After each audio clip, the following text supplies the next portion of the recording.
Hi అండి, నమస్తే. Welcome to my channel Lakshmi Ramana recipes. ఈరోజు మనం ఒక మంచి రుచికరమైన రైస్ రెసిపీని ప్రిపేర్ చేసేసుకుందామండి. మామూలుగా మనం వెజిటబుల్స్తో పులావ్ చేస్తూ ఉంటాం. ఈసారి మీరు నేను చేసిన విధంగా మెంతాకు వేసేసుకొని ఇలా వెజిటబుల్ పులావ్ చేసి తిని చూడండి. చాలా టేస్టీగా ఉంటుందండి. చూడండి రైస్ అనేది ఎంత పర్ఫెక్ట్గా పొడి పొడిగా వచ్చిందో, అలాగే ఎంత కలర్ఫుల్గా ఉందో, టేస్ట్ కూడా చాలా బాగుంటుందండి. చాలా ఈజీగా మనం టేస్టీగా ప్రిపేర్ చేసేసుకోవచ్చు. లంచ్ బాక్స్లో కూడా చాలా బాగుంటుందండి. కాబట్టి ఈరోజు మనం ఈ మెంతాకుతో వెజిటబుల్ పులావ్ని ఎలా ప్రిపేర్ చేసుకోవాలో చూసేద్దామండి. ముందుగా స్టవ్ వెలిగించుకొని కుక్కర్ పెట్టేశానండి. ఇందులో 1 టేబుల్ స్పూన్ నెయ్యి వేశాను. అలాగే ఒక 2 టేబుల్ స్పూన్ల నూనె కూడా వేసేసుకొని ఫ్లేమ్ని మీడియంలో పెట్టేసుకోవాలండి. ఇంకా నెయ్యి నూనె వేడెక్కిన తర్వాత ఇందులో ముందుగా మనం ఒక 2 లవంగాలు, అలాగే 2 ఇలాచీలు, కొద్దిగా దాల్చిన చెక్క, 1 స్టారు, ఒక చిన్న బిర్యానీ ఆకు వేసేసుకొని వాటిని ఫ్రై చేసుకున్న తర్వాత ఇందులో ఒక పెద్ద ఉల్లిపాయని సన్నగా పొడవుగా కట్ చేసి వేసేసుకొని, అలాగే ఒక 3 పచ్చిమిరపకాయలను కూడా కట్ చేసి వేసుకొని, కొద్దిగా పుదీనా ఆకులు, అలాగే కొంచెం కరివేపాకు కూడా వేసేసుకొని ఇంకా మీడియం ఫ్లేమ్లో ఇలా కలుపుకుంటూ ఒక 2 నిమిషాలు ఈ ఉల్లిపాయ ముక్కల్ని ఫ్రై చేసేసుకోవాలి. మరీ ఓవర్గా ఏం ఫ్రై అవ్వాల్సిన అవసరం లేదండి.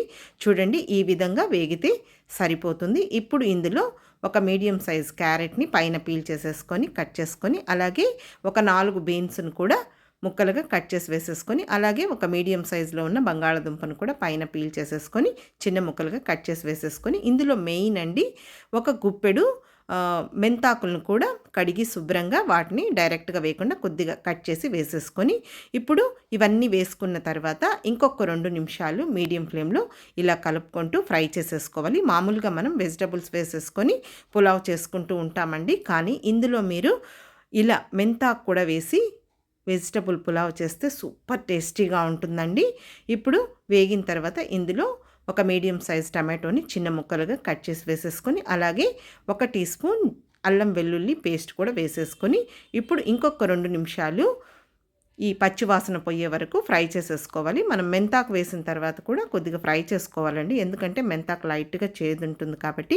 ఇప్పుడు ఇవన్నీ వేగిన తర్వాత ఒక 1/2 టీ స్పూన్ పసుపు పొడి, 1/2 టీ స్పూన్ కారం పొడి, 1/2 టీ స్పూన్ ధనియాల పొడి, అలాగే ఒక 1/2 teaspoon garam masala powder కూడా వేసేసుకొని, ఇప్పుడు ఈ స్పైసెస్ అంతా మాడకుండా కొద్దిగా నీళ్ళు వేసేసుకొని జస్ట్ ఒకసారి ఫ్రై చేసేసుకోవాలి. మరి వెజిటబుల్స్ కూడా ఎక్కువసేపు ఏం మనం ఫ్రై చేయాల్సిన అవసరం లేదండి. కొద్దిగా మనము ఒక హాఫ్ మాత్రమే ఫ్రై చేసుకుంటే సరిపోతుందండి. ఇప్పుడు ఇందులో ఒక medium size glass basmati rice అండి, ఒక 15 నిమిషాల ముందు కడిగి పెట్టేశానండి. ఇక్కడ నేనైతే ఈరోజు ఈ రైస్ని బాస్మతి రైస్తో చేస్తున్నాను. మీకు ఇష్టం లేకపోతే మామూలు నార్మల్ రైస్తో కూడా చేసేసుకోవచ్చండి. కొంచెం బాస్మతి రైస్ అంటే కొద్దిగా టేస్ట్ అనేది బాగుంటుంది. అలాగే ఇప్పుడు ఇందులో కొద్దిగా కొత్తిమీరను కూడా సన్నగా చాప్ చేసి వేసేసుకొని జస్ట్ ఈ రైస్ని 1 నిమిషం ఫ్రై చేసేసుకోవాలండి. ఆల్రెడీ బాస్మతి రైస్ బాగా నానున్నాయండి, కాబట్టి మనం ఓవర్గా ఫ్రై చేసామంటే ఆ రైస్ అనేది బ్రేక్ అయిపోతుందండి. జస్ట్ మనం ఈ మసాలాలో కొద్దిగా రైస్ కూడా ఫ్రై చేసుకుంటే రైస్ అనేది పొడి పొడిగా టేస్ట్ అనేది చాలా బాగుంటుందండి. జస్ట్ లైట్గా ఫ్రై చేసేసుకుంటే సరిపోతుందండి. ఎక్కువసేపు ఏమీ ఫ్రై చేయాల్సిన అవసరం లేదు. ఇప్పుడు ఇందులో మనం నీళ్లు వేసేసుకుందాము. ఇక్కడైతే నేను బాస్మతి రైస్ని కడిగి పెట్టాను కదా అండి, ఆ వాటరే యూస్ చేస్తున్నానండి. ఎందుకంటే బాస్మతి రైస్కి కొంచెం ఆ స్మెల్ అనేది బాగుంటుందండి, అందుకని ఆ వాటరే వేస్తున్నాను అనమాట. ఇక్కడ నేను 1 గ్లాస్ బాస్మతి రైస్కి 1.25 గ్లాసు నీళ్లు వేసానండి. ఇప్పుడు రుచికి సరిపడా రాళ్ళుప్పు వేసేసుకొని జస్ట్ అంతా కలిపేసిన తర్వాత కుక్కర్కి మూత పెట్టేసుకొని ఇంకా హై ఫ్లేమ్లో ఒక 2 విజిల్స్ వచ్చే వరకు కుక్ చేసుకుంటే సరిపోతుందండి. ప్రెజర్ అంతా పోయిన తర్వాత ఒక 5 నిమిషాలు అలాగే వదిలేసి మూత తీసి చూస్తే చూడండి రైస్ అనేది మనకు ఎంత పర్ఫెక్ట్గా కలర్ఫుల్గా రెడీ అయింది. ఇది కొద్దిగా చల్లారిన తర్వాత ఇంకా రైస్ అనేది పొడి పొడిగా వస్తుందండి. మరి మనం కుక్కర్లో చేసాం కాబట్టి ఎక్కువ వాటర్ వేసామంటే మరి మెత్తగా ముద్దగా అయిపోతుందండి. ఇంకా ఇక్కడ నేను కుక్కర్లో చేశాను కాబట్టి 1 గ్లాస్కి 1.25 గ్లాస్ వాటర్ వేసానండి. మీరు అదే గిన్నెలో అయితే 1 గ్లాస్కి 1.5 గ్లాస్ నీళ్ళు వేసేసుకుంటే సరిపోతుందండి. చూడండి రైస్ అనేది పర్ఫెక్ట్గా ఎంత కలర్ఫుల్గా పొడి పొడిగా వచ్చిందో. లంచ్ బాక్స్ కూడా చాలా బాగుంటుందండి.